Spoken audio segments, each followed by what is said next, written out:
আসসালামু আলাইকুম রহমতুল্লাহি ওবরাকাতু। ইন্নাল হামদুলিল্লাহি ওয়াহদা ওয়াসসালাতু ওয়াসসালামু আলা মাল্লা নাবিয়্যা বা'দা।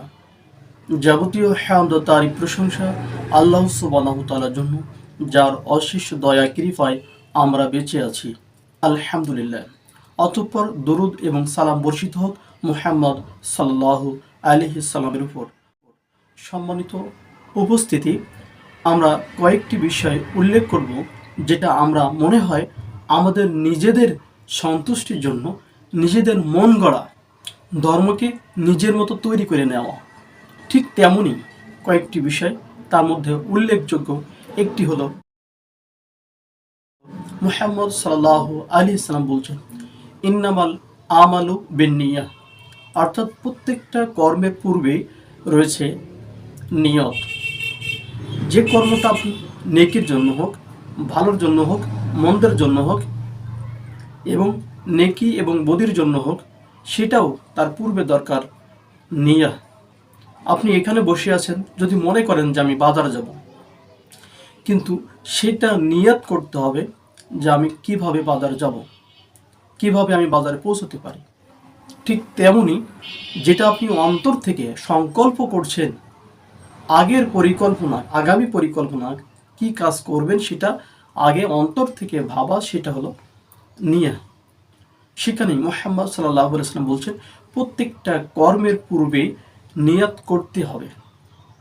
কিন্তু আমরা সেটা কি করছি? নিয়াত বলছি। তার প্রমাণ একটি হলো রমজান মাসে প্রত্যেক দিন সাহারির পরে মাইকে ঘোষণা করা এবং সেখানে পাঠ করে শোনানো এবং বলা, যে সবাই বলেন নাওয়াইতুয়ান আসামে গদাম ইত্যাদি। সেখানে পুরো একটি দোয়া, লম্বা দোয়া সেখানে বলছেন।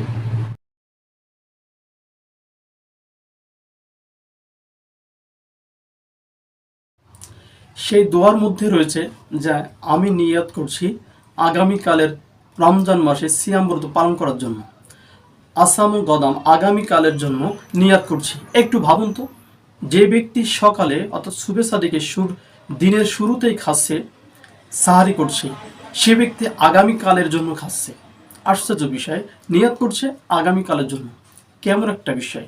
অথচ জানতে হবে কখন দিন শুরু হচ্ছে, কখন রাত শুরু হচ্ছে। দিন মানার পূর্বেই আপনাকে জ্ঞান অর্জন করতে হবে, এটাই সঠিক। তা আসুন আমরা প্রত্যেকটা কাজের পূর্বেই নিয়াত করব, যেখান থেকে আমি একটা কর্ম করব, যেটা আমি মুখে বলছি না, অন্তরে পরিকল্পনা করছি। কোথাও বেড়াতে গেলেন, যেখানে একটা লোক বলল কোথায় যাচ্ছেন, আপনি তাকে আড়াল করে বলছেন একটা কাজে আসছিলাম। যেটা ভিতরে লুকায়িত আছে, যে কর্মটার জন্য আসছেন, উদ্দেশ্য, সেইটা হলো নিয়ত, যেটা আপনার ভিতরে লুকায়িত, কাউকে প্রকাশ করেননি। তা আসুন যেটা আমরা মুখে বলবো, সেই নিয়তটা আমরা মুখে বলবো না, উচ্চারণ করব না, অন্তরে পরিকল্পনা করব, সংকল্প করব, এইটা হলো নিয়ত। সেটা আমরা করার চেষ্টা করব এবং গদ বাঁধা যে নিয়ত, আরবিতে, বাংলায় ইত্যাদি, সেটা পরিত্যাগ করব। আল্লাহ সুবহানাহু ওয়া তাআলা সন্তুষ্টির জন্য ভিতর থেকে যে জল্পনা, কল্পনা, সংকল্প, সেটাই করবেন, আল্লাহ সুবহানাহু ওয়া তাআলা কবুল করবেন। আরেকটি বিষয় হলো, সেটা হলো ইফতার। মুহাম্মদ সাল্লাল্লাহু আলাইহি সাল্লাম বলছেন, রমজান মাসে যে ব্যক্তি সিয়াম ব্রত পালন করলো, সে যেন তাড়াতাড়ি ইফতার করে। তাড়াতাড়ি ইফতার মানে সূর্য অস্ত যাওয়ার সাথে সাথে, ডুবে যাওয়ার সাথে সাথে সাইম ইফতার করবে। এটা মুহাম্মদ সাল্লাল্লাহু আলাইহি সাল্লামের আদেশ। সেখানে যদি আমি সতর্কতামূলক সূর্য ডোবার পরও 3 মিনিট, 5 মিনিট, 7 মিনিট পরে করি, তাহলে কি মুহাম্মদ সাল্লাল্লাহু আলাইহি সাল্লামের আদেশ মানতে পারলাম কি? অসম্ভব। তিনি বলছেন তাড়াতাড়ি ইফতার করতে, আর আমরা করছি আরও দেরিতে। তিনি বলছেন যে দিন চিরকাল বিজয় থাকবে, চিরদিন বিজয় থাকবে, যতদিন পর্যন্ত এই সায়েম ইফতার তাড়াতাড়ি করবে। সেখানে মুহাম্মদ সাল্লাল্লাহু আলাইহি ওয়াসাল্লাম আরও বলছেন, আল্লাহ সুবহানাহু ওয়া তাআলার কাছে প্রিয় বান্দা সেই যে ইফতার তাড়াতাড়ি করে।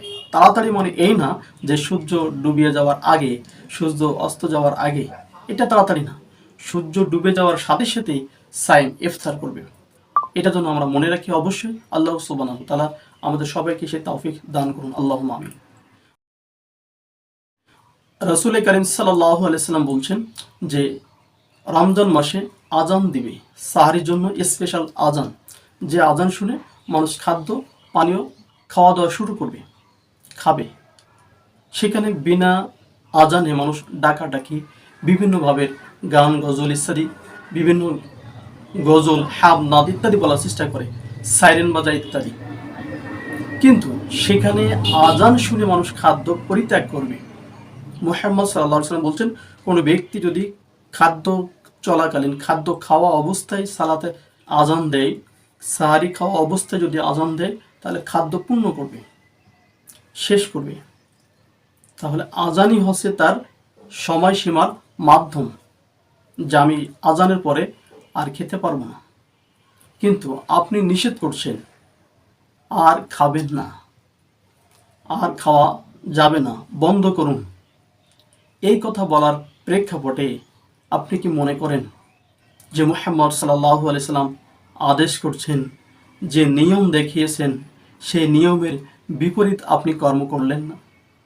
আপনি কি তার চাইতে অনেক কিছু উপরে গেছেন, মুহাম্মদ সাল্লাল্লাহু আলাইহি সাল্লামের থেকে উপরে? জি না, এটা আপনার অন্যায় হচ্ছে মনে হয়। দেখুন তো, মুহাম্মদ সাল্লাল্লাহু আলাইহি সাল্লাম বলছেন, যদি কোনো ব্যক্তি খাদ্য খাওয়া অবস্থায় শুনতে পায় আজান, তাহলে অবশ্যই সে খাদ্যটা পূর্ণ করবে। আর আপনি সেখানে বাধা দিচ্ছেন, বন্ধ করুন, খাবেন না, আরও 3 মিনিট পরে আজান দিচ্ছেন। আশ্চর্য বিষয়। ওই যে মুহাম্মদ সাল্লাল্লাহু আলাইহি সাল্লাম বলছেন যে তোমরা মসজিদে প্রবেশ করার পরে বসার পূর্বেই 2 রাকাত সালাত আদায় করো, আর আপনি বলছেন না, লাল বাতি জ্বালা আছে, আপনি জ্বালানোকালীন আপনি পড়তে পারবেন না। তাহলে মুহাম্মদ সাল্লাল্লাহু আলাইহি সাল্লাম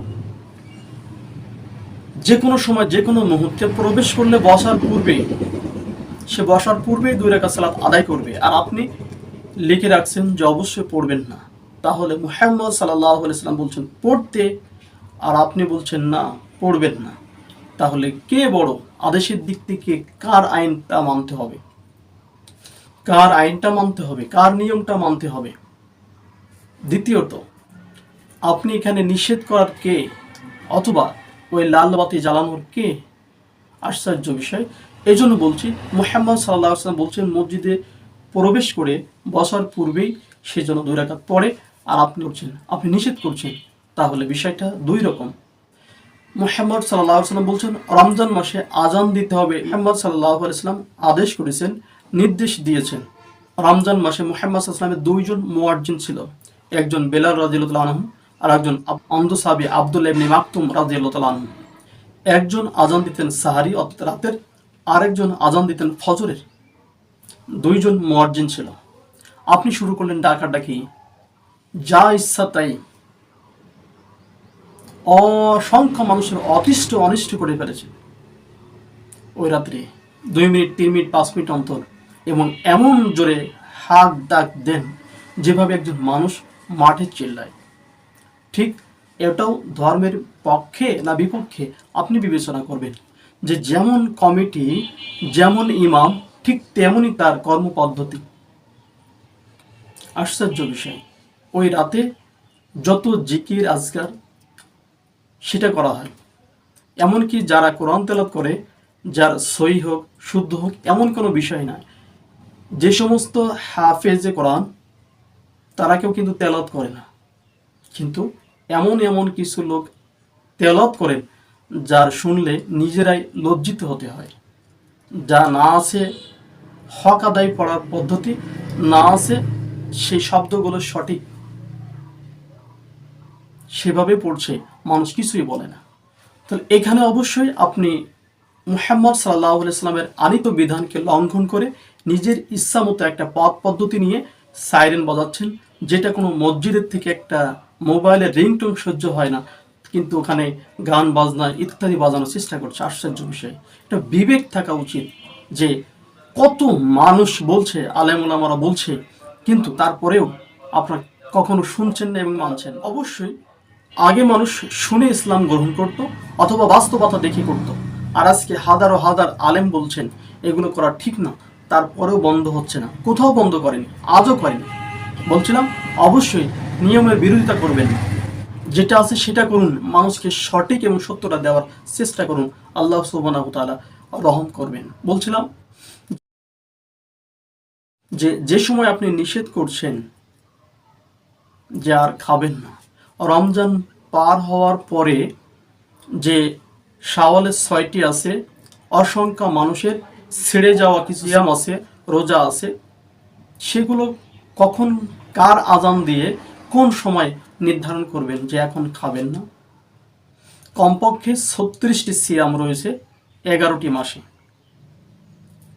এবং এই মাসের মধ্যে অসংখ্য নারী, মা এবং বোনেদের অসুস্থতার কারণে, শরীর খারাপ হওয়ার কারণে তারা সিয়াম রাখতে পারেনি। তারা শাওয়ালের পরে বা অন্য সময় থাকবে। এখন বলুন তো, সেই দিন তো হাক ডাক কিছু নেই, কোন সময় ওই তারা সাহারি শেষ করবে? তখন আপনাকে কে বলে দিবে বলেন?